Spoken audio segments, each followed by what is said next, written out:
મહેસાણામાં સ્વસ્થ ગુજરાત અને સ્વસ્થ ભારતના સંકલ્પ સાથે રાજ્યભરના શહેરો અને ગામડાઓમાં સામૂહિક યોગ કાર્યક્રમનું આયોજન કરવામાં આવ્યું હતું। વહેલી સવારથી જ મોટી સંખ્યામાં નાગરિકો, વિદ્યાર્થીઓ અને મહિલાઓ યોગના મેદાનોમાં ઉમટી પડ્યા હતા।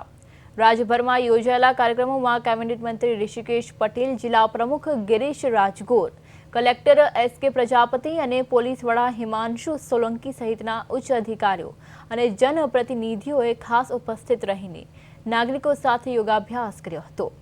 યોગ નિષ્ણાતો અને પ્રશિક્ષકોના માર્ગદર્શન હેઠળ ઉપસ્થિત સૌએ વિવિધ આસનો અને પ્રાણાયામ કર્યા હતા।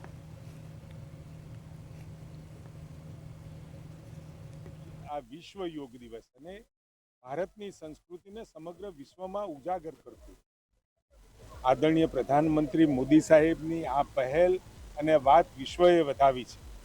ત્યારે આ વખતની થીમ છે યોગા ફોર હેલ્ધી એજિંગ, એટલે વૃદ્ધત્વ પણ ખૂબ આનંદથી અને ઉત્સાહથી જુવાન જેવું વૃદ્ધત્વ મળે પામીએ એ આજે વિશ્વભરમાં આંતરરાષ્ટ્રીય યોગ દિવસની ઉજવણી થઈ છે। તેને ભાગરૂપે આજે રાજ્યમાં સમગ્ર જગ્યાએ અલગ અલગ જગ્યાએ વિશ્વ યોગ દિવસની ઉજવણી થઈ રહી છે। તેને ભાગરૂપે આજે મહેસાણા જિલ્લાના જે પોલીસ પરેડ ગ્રાઉન્ડ છે ત્યાં આગળ પણ આજે યોગ દિવસની ઉજવણી કરાવી છે। આપણે અહીંયા પૂછ્યું છે, વાત કરવામાં આવે તો આજે યોગ દિવસ છે, આજે એનો મુખ્ય ઉદ્દેશ શું? મુખ્ય ઉદ્દેશ જે મેં આપને કહ્યું, યોગ એ ના ફક્ત તમારી શારીરિક તંદુરસ્તી માટે પણ તમારી મન દુરસ્તી માટે, એટલે તમે માનસિક રીતે પણ વધારે સ્વસ્થ થાઓ, કારણ કે સ્વસ્થ શરીર હોય તો મન પણ સ્વસ્થ રહે। અત્યારે આપણે જોઈએ છીએ કે બધા તણાવમાં હોય છે, અલગ અલગ પ્રકારની માનસિક સમસ્યાઓથી પીડાતા હોય છે।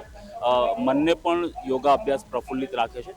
સાથે સાથે તમારું એક દિનચર્યાનું રૂટીન પણ આના લીધે ગોઠવાય છે। જ્યારે તમે યોગ કરીને પછી તમારા કામમાં જોડાઓ છો ત્યારે આખા દિવસની કામ માટેની જે આપણે આજે સાહેબ જોડે વાત કરી તો એમને કીધું કે જો નિયમિત યોગ કરવામાં આવે તો ખૂબ જ તમને ફાયદારૂપ થાય છે। અને જે આજે મોદી સાહેબનું જે એક સૂત્ર છે કે સ્વસ્થ ભારત, સ્વસ્થ ગુજરાતને સ્વસ્થ જીવનશૈલી બની શકે તે માટે યોગ જરૂર છે। મનોજ યોગી, પ્રદેશ ટીવી, મહેસાણા।